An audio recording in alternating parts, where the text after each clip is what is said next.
Assalamualaikum warahmatullahi wabarakatuh.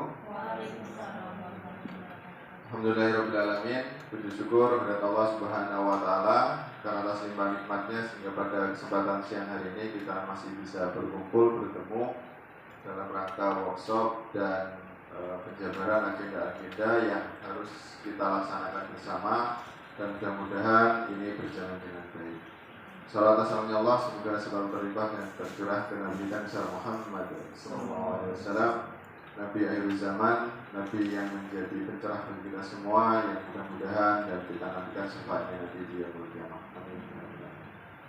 Bapak Ibu yang saya hormati, untuk yang pertama di sini saya ingin menyampaikan terkait bagaimana kita meningkatkan kualitas sekolah kita.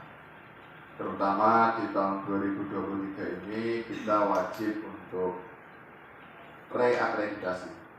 Surat edaran resminya sudah ada, kemudian juknis terkait akreditasi mana yang harus kita tingkatkan sudah ada. Akreditasi kita di awal adalah bernilai C, maka di akreditasi atau reakreditasi yang kedua ini saya berharap kita semua bisa meningkat dari C menjadi B. Nah, maka dari itu banyak hal yang harus kita tingkatkan. Dan pada kesempatan ini saya ingin menyampaikan apa-apa saja yang potensi yang kita miliki. Dan ini juga salah satu materi yang ada di program pendidikan guru penggerak yang wajib bagi semua calon guru penggerak menyampaikannya kepada rekan-rekannya. Jadi ada 7 modal aset utama yang dimiliki oleh setiap sekolah, setiap lembaga, setiap komunitas, yang kesemuanya itu diharapkan bisa bermanfaat, ada andil, ada kontribusi, berdampak positif, dan dimanfaatkan. 7 modal aset atau aset utama itu yang dimiliki yang pertama adalah modal SDM, modal manusia.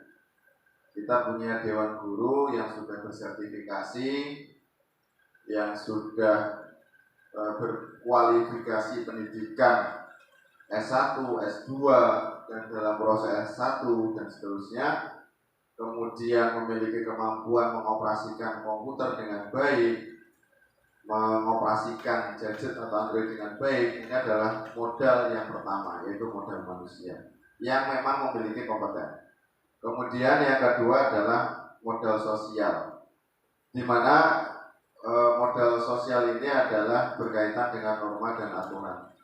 Jadi ketika kita berhubungan dengan masyarakat, dengan lingkungan, baik itu lingkungan yang sekupnya sekolah maupun di luar sekolah, nah kita punya aturan yang memang kita pahami bersama, kita taati, ada unggah-ungguhnya lah kalau orang Jawa bilang. Nah ini yang kita miliki, dan inilah yang kita ajarkan bagaimana anak kita itu memiliki karakter. Kemudian yang berikutnya aset atau modal adalah aset politik. Di sini bukan berkaitan dengan partai politik, tapi lebih berkaitan dengan bagaimana kebijakan yang dibuat oleh sekolah, oleh kepala sekolah terutama, itu berdampak pada siswa untuk meningkat prestasinya. Jadi misalkan contoh, kepala sekolah buat kebijakan untuk menambah fasilitas olahraga seperti bola voli, kemudian perbaikan lapangan bulu tangkis, kemudian menambah fasilitas lainnya di bidang olahraga atau di bidang religius agama, itu dalam rangka untuk termasuk dalam modal politik. Jadi kaitannya dengan kebijakan yang berdampak pada prestasi siswa. Kemudian yang keempat, yakni modal agama dan budaya. Kultur yang terbangun di sekolah kita, bagaimana dengan kondisi yang terbatas, kita bisa bergerak di luar batas. Artinya apa? Semua yang kita miliki, potensi yang kita miliki bisa dioptimalkan, bisa digunakan untuk meningkatkan kualitas dari anak didik kita. Dari mereka awalnya cuma terdiam, malu-malu, kemudian mau tampil di depan, itu sebuah prestasi yang bisa dibanggakan di awal. Nah ini kaitannya dengan agama, kultur dan budaya. Nah ini yang kebiasaan yang jadi. Contoh konkret bagaimana kita membiasakan anak-anak kita untuk sholat zuhur berjamaah bersama kita. Itu juga sebuah wujud dari modal agama dan budaya. Jadi kita budayakan sholat berjamaah dan disitu mewujudkan akidah beragama. Nah ini salah satu modal yang ada di diri kita, di sekolah kita. Kemudian yang berikutnya berkaitan dengan modal fisik. Nah, ini berupa bangunan, infrastruktur, atau sarana dan prasarana. Alhamdulillah saat ini kita memiliki 3 lokal pembelajaran untuk kegiatan belajar mengajar, punya ruang guru, ruang lainnya, kemudian lab komputer dengan segala fasilitasnya, punya tempat ibadah, mushola tersendiri. Yang alhamdulillah semuanya itu bisa kita manfaatkan, kita maksimalkan, sehingga modal fisik yang kita miliki ini walaupun masih terbatas itu bisa menopang semua program-program untuk meningkatkan akreditasi atau kualitas sekolah kita. Kemudian yang berikutnya adalah modal lingkungan dan alam. Ini real, ya mudah-mudahan ini juga jadi contoh bagaimana kita memanfaatkan lahan tidur. Lahan tidur itu lahan yang tak terpakai yang belum digunakan untuk pembangunan, untuk lapangan olahraga dan seterusnya. Hari ini kita gunakan untuk perkebunan, untuk kebun sayur, kebun cabai dan seterusnya, untuk tanam singkong. Itu juga wujud bahwasanya aset lingkungan atau alam itu telah termanfaatkan gitu.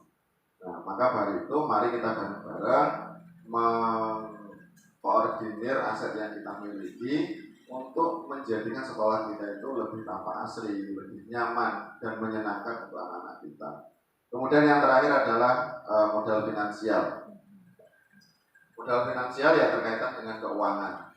Selama ini bagaimana pengelolaan dana BOS, kemudian dana-dana lainnya kita kelola sebaik mungkin sehingga menopang operasional dan kegiatan semua yang ada di SMK kita. Dan sekali lagi ketujuh modal atau aset utama ini pada dasarnya kita miliki. Tergantung bagaimana saat ini kita itu harus berorientasi kepada hasil ke depan. Bukan lagi melihat kekurangan, oh saya nggak bisa ini, saya nggak bisa itu, saya nggak sanggup ini, nggak sanggup itu. Tapi katakanlah saya bisa ini, maka saya berbuat ini. Saya bisanya bidang olahraga, maka saya akan melatih anak untuk olahraga. Saya bisanya adalah mengarahkan anak untuk sholat, maka saya ajak anak untuk sholat. Nah, ini, jadi konkret, real, jadi sederhana aja. Jangan berpikir, Pak saya nggak bisa buat PowerPoint, maka saya nggak mau buat PowerPoint. Ya kalaulah nggak mau buat PowerPoint, paling tidak kita bisa ATM, amati, tiru, dan modifikasi PowerPoint yang ada. Sehingga apa? Orientasinya itu kepada hasil yang lebih baik.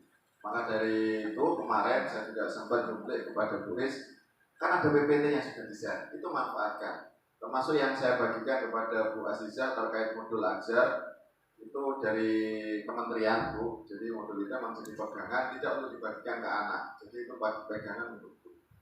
Maka bagaimana kita itu berorientasi pada hasil, sekecil apapun hasilnya, selama itu berdampak positif, maka mari kita optimalkan aset atau modal yang kita miliki dengan segala keterbatasan. Intinya adalah bagaimana interaksi, kolaborasi, dan inovasi untuk memaksimalkan, mengoptimalkan modal atau aset utama yang kita miliki. Mungkin itu sosialisasi atau penjabaran pemaparan tentang 7 modal aset terkait program atau aksi nyata program pendidikan guru penggerak yang bisa saya sampaikan. Terima kasih banyak. Wabillahi taufiq wal hidayah. Assalamualaikum warahmatullahi wabarakatuh.